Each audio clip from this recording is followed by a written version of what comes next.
ఇక్కడ లోపల అలాగే అలాగే తినక వెళ్ళిపోతాం కదా. ఓహో ఇలా అలాగ వచ్చేస్తారా? శ్రీమన్ గారు మీరు అలాగ వచ్చి మేము కారు తెచ్చేస్తాం ముందుగా ముందుకి.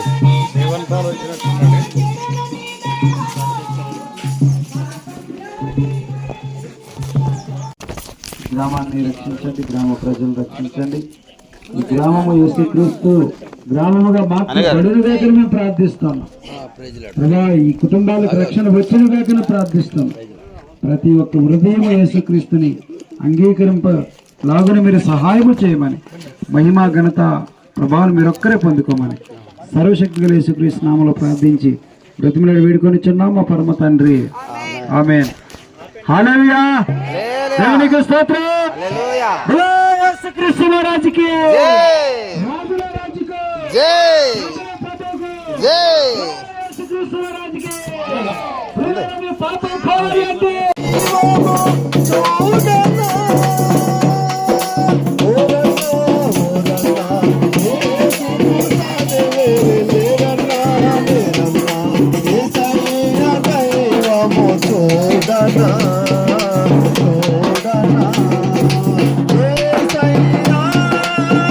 తల్లిగారిని కూడా మీరు గుర్తు చేసుకోండి ప్రభువా. మీ కుమార్తె తల్లిగారికి కావాల్సిన ఆయుర ఆరోగ్యాల చేత నింపండి. కుటుంబంలో ఉన్న ప్రతి అవసరత మీ మహిదైశ్వర్యంలో తీర్చండి. కుటుంబానికి కావలసినటువంటి ఆదరణ, నెమ్మది, సమాధానము కలిగించండి. నాయన నీ కుమారుడు రాంబాబు తను చేయు పని అంతటిలో మీరు సహాయకులుగా ఉండి ఈ నూతన సంవత్సరంలో నీ కుమారుడికి నూతనమైన అభిషేకం చేత నింపి చెల్లి సువార్త చదువు తమ్ముడు చెప్పినమ్మా. భూమి మీద మన జీవితం శాశ్వతం కాదు. ఏం తల్లి, ఏదో రోజు భూమి వదిలి దేవుడి దగ్గర వెళ్ళాలి కదమ్మా. మన భూమి మీద తెలుసో తెలియక చేసిన తప్పులు పాపంలో ఉన్నాయి. అవునా? ఆ పాపంతో ఏదో రోజు చనిపోతాం. చనిపోయిన తర్వాత నరకంలో అగ్నిగుండం యుగాలు భరించలేని బాధ మనలో ఉన్న పాపం బట్టే. అర్థందా? మనకి విషయం తెలియదు. దేవుడికి అన్నీ తెలుసు కాబట్టి దేవుడే భూమి మీద మానవుడికి వచ్చి మనందరం చేసిన తప్పులకి పాపాలకు కూడా శిక్ష భరించారు యేసయ్య. ఆ యేసు ప్రభువు మన పాపానికి కూడా శిక్ష భరించి మన కోసం చనిపోయి తిరిగి లేచారు. ఆ యేసయ్య నమ్ముకుంటే మన పాపాలు క్షమించబడి స్వర్గానికి పరలోకానికి వెళ్ళగలుగుతాం. తల్లి, భూమి మీద మన కష్టాలు, బాధలు, ఇబ్బందులు అన్నింటిలో దేవుడు ఆదుకుంటాడు. చెల్లమ్మ, యేసయ్యని తెలుసుకొని చర్చికి వెళ్ళాము. ఇది మతం కాదు. ఏం తల్లి, నీ కుటుంబం బాగుంటుంది, కుటుంబ పరిస్థితులు అన్నీ కూడా బాగుంటాయి. ఏం తల్లి, చర్చికి వెళ్ళి యేసయ్య నమ్ముకోమ్మా. పదనమ్మా.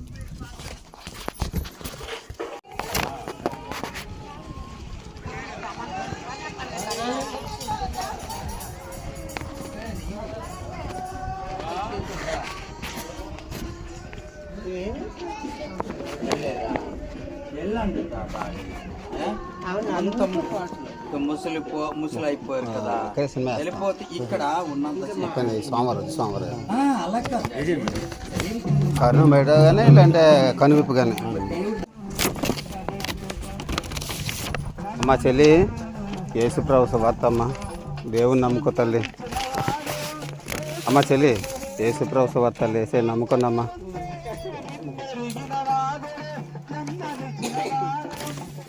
చదవనమ్మ వేసే సువార్త తల్లి.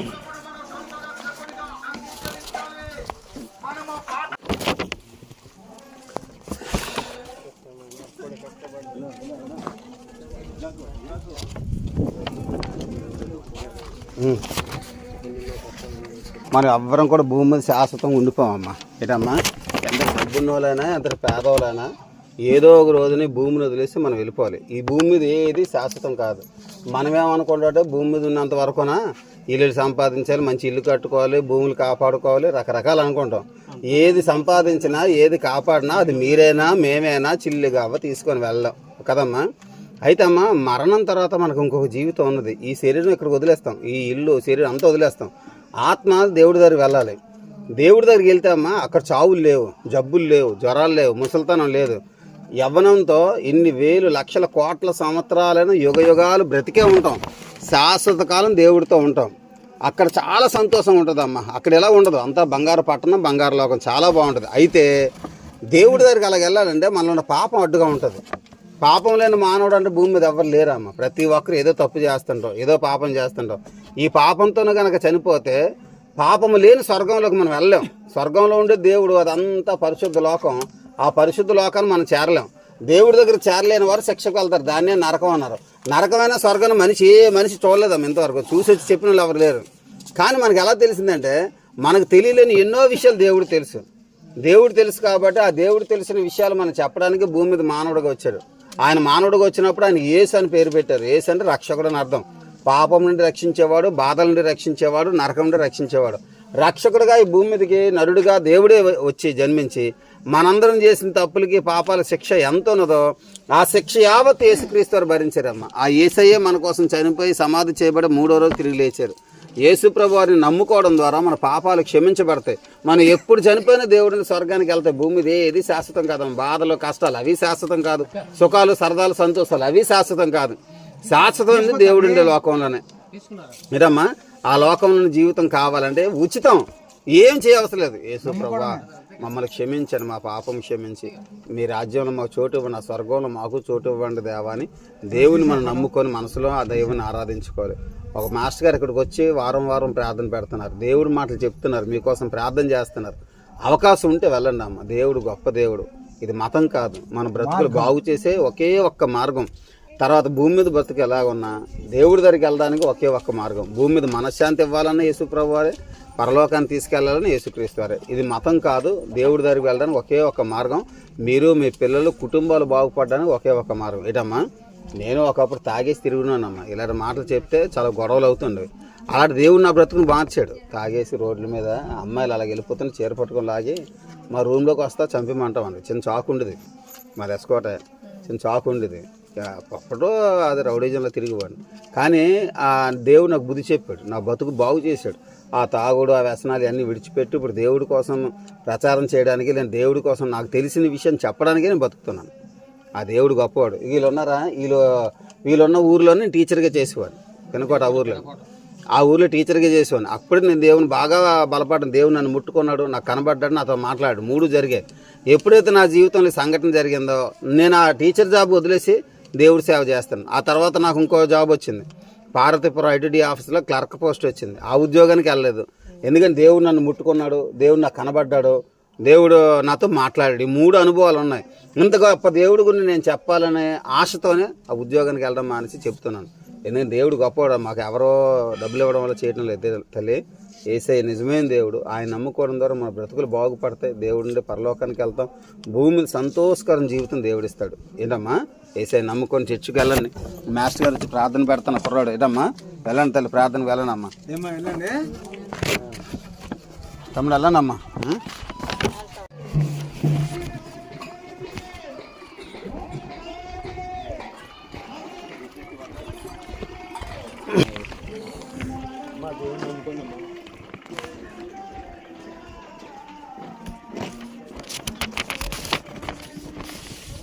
అమ్మా బాగున్నారా? యేసు ప్రభు సువార్త యేసే నమ్ముకోండి అమ్మా. బాబు తీసుకోండి అమ్మ సువార్త పత్రిక. యేసు ప్రభు సువార్త, యేసు ప్రభు సువార్త అమ్మా. దేవుడు కూడా ఉంది. వెళ్తున్నారమ్మా, చర్చికి వెళ్తున్నారా? సంతోషం. మొహం బాగా పొంగుతుంది సార్ దగ్గు. మరి అక్కడికి ఏ హాస్పిటల్కి వెళ్ళారు? అంటారా? అవునా?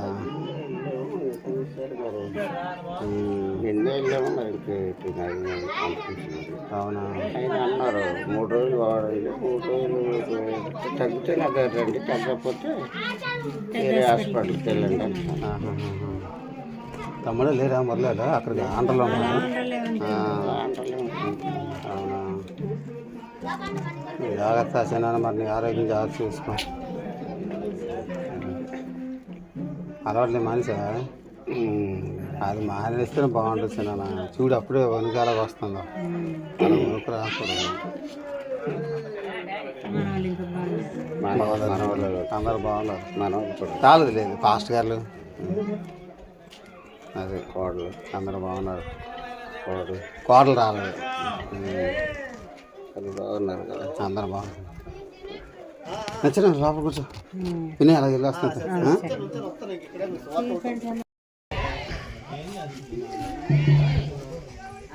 మా తాతగారి ఊరిలో సువార్త.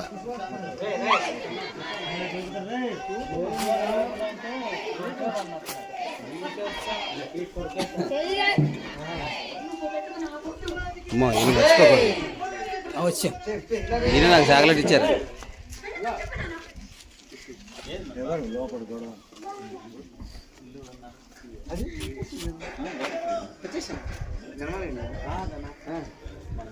పిన్నారు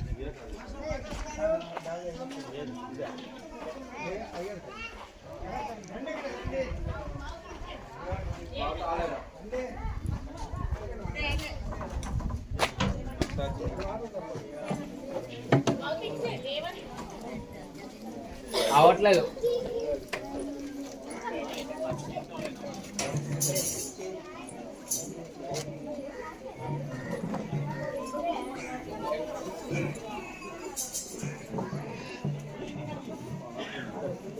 శరీరా తెరి హెరి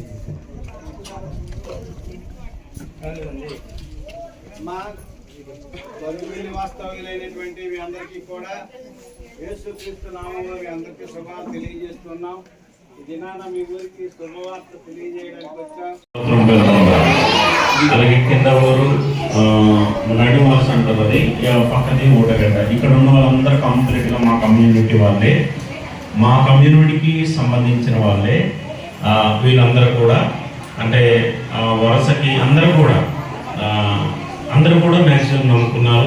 దాదాపుగా 90% నమ్ముకుంటూ ఉంటారు. 90% మంది కమ్యూనిటీ రేస్ ప్రోగ్రాం నమ్ముకున్నారు. మరి సింగవరం నమ్ముకోలేదు, తర్వాత పూతువలస నమ్ముకోలేదు, గరుగుబెల్లి అటు ఇటు నమ్ముకున్నారు, తర్వాత పొరవలసి ఉంది, తర్వాత నడిమలసి ఉంది. ఇవన్నీ కూడా మా పంచాయతీకి సంబంధించినటువంటి గ్రామాలు. ఈ దినమైతే నేను చాలా సంతోషిస్తున్నాను.